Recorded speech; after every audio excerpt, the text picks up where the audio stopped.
In the context of a long-term relationship, it is vital to not mistake comfort for stagnation.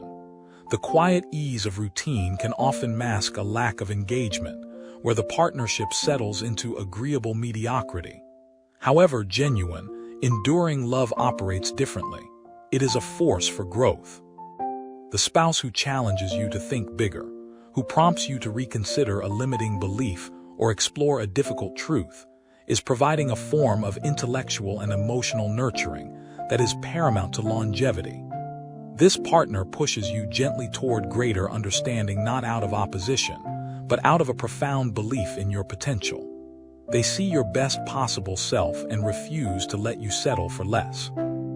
This critical distinction means they are demonstrating a far deeper love than the one who simply agrees with everything you say. Agreement often requires little effort and can lead to a state of arrested development for both individuals. The partner who challenges you, however, invests the energy of honesty, thoughtfulness, and respect.